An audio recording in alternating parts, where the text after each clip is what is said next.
धर्म के आधार पर कानून नहीं होना चाहिए, वो कहने वाले मुस्लिम पर्सनल लॉ का समर्थन करते हैं। क्या समझ रखा है सबको? किसी में सोच नहीं है क्या? पाकिस्तान में आजादी के वक्त 23% हिंदू थे, 23%। आज 2.7% है। कहां गए भाई? धर्म परिवर्तन 23 से 2.7 कहां गए? धर्म परिवर्तन हो गया। बेशुमार अत्याचार हुए, महिलाओं के साथ बलात्कार हुए, बच्चियों को उठा ले गया, बालिग बच्चियों के साथ निकाह पढ़ लिया गया। वो कहां जाए?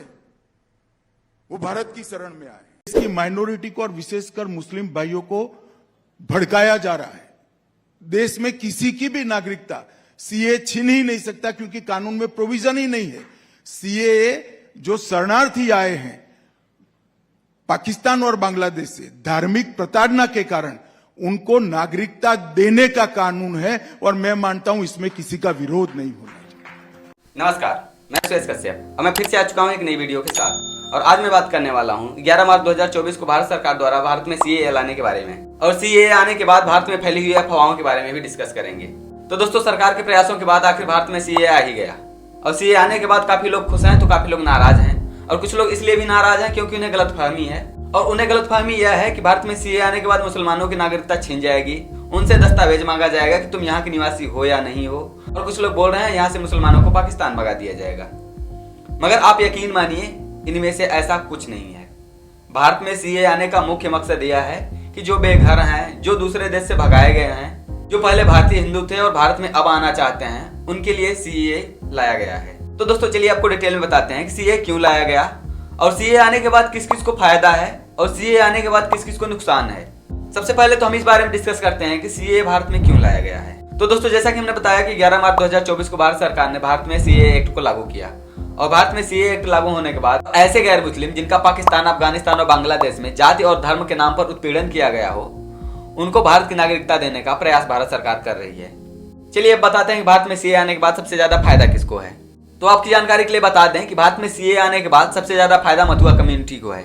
मथुआ कम्युनिटी वह कम्युनिटी है जो पूर्वी पाकिस्तान से संबंधित है, और बांग्लादेश बनने के बाद ये लोग बेघर हो गए थे और फिर भारत में शरण लेने आ गए थे। पश्चिम बंगाल में मथुआ कम्युनिटी के 30 लाख लोग रहते हैं जिनको अभी तक भारत की नागरिकता नहीं मिली है, और ऐसे भारत में कई लोग हैं जिनको अभी तक भारत की नागरिकता नहीं मिली हुई है। और अंत में आता है सबसे बड़ा सवाल और सबसे बड़ी गलतफहमी कि भारत में सीएए आने के बाद सबसे ज्यादा खतरा किसको है और सबसे ज्यादा नुकसान किसको है। दोस्तों, इस बारे में काफी अफवाहें फैली हुई हैं कि सीएए आने के बाद भारत के मुसलमानों को खतरा है, भारत के मुसलमानों को पाकिस्तान भगा दिया जाएगा, उनसे उनकी नागरिकता छीन ले जाएगी, और उनसे डॉक्यूमेंट मांगा जाएगा कि आप प्रॉपर भारत के मुसलमान हो या पाकिस्तान के हो। ऐसा कुछ नहीं है। ये सब अफवाहें एक प्रॉपर लॉबी है जिसने फैलाई है, और कुछ भारत के ऐसे राजनीतिक पार्टियां हैं जिन्हें सिर्फ वोट से मतलब होता है और अफवाहें फैला के दूसरी पार्टी को नीचे दिखाना चाहती हैं। भारत में सीएए लाने का मुख्य उद्देश्य यह है कि जो पहले भारतीय थे और बंटवारे में इधर उधर भटक रहे हैं, उनको भारत की नागरिकता दी जाए और उनका सही अधिकार दिया जाए। और मेरा निवेदन है उन पार्टियों और उन समुदाय के लोगों से जो यह सब अफवाहें फैला रहे हैं कि सीएए आने से मुस्लिमों को नुकसान होगा तो हिंदुओं को नुकसान होगा, यह सब अफवाहें सोच समझ कर फैलाएं।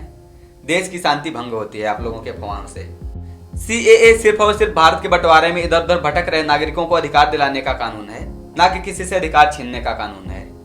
इसलिए आप सब सोच समझ कर अफवाहें फैलाएं और भारत में शांति बनाए रखें। और हम सभी को भारत सरकार द्वारा लिए हुए निर्णय का सम्मान करना चाहिए, ना कि उसका उल्लंघन करना चाहिए। तो दोस्तों, सिटीजन अमेंडमेंट एक्ट के बारे में आपकी क्या राय है, आप हमें कमेंट में बताइए। अगर आपको वीडियो अच्छी लगी हो तो लाइक कीजिए, शेयर कीजिए और चैनल को सब्सक्राइब कीजिए। आपसे मिलते हैं नई वीडियो के साथ। तब तक के लिए जय हिंद, वंदे मातरम, जय श्री राम। और हमें बहुत खुशी है आज के बहुत दिनों के बाद, जैसे हम बंटवारे के समय कट गए थे, अभी दोबारा हम भारत की माता के अंदर जुड़ गए हैं।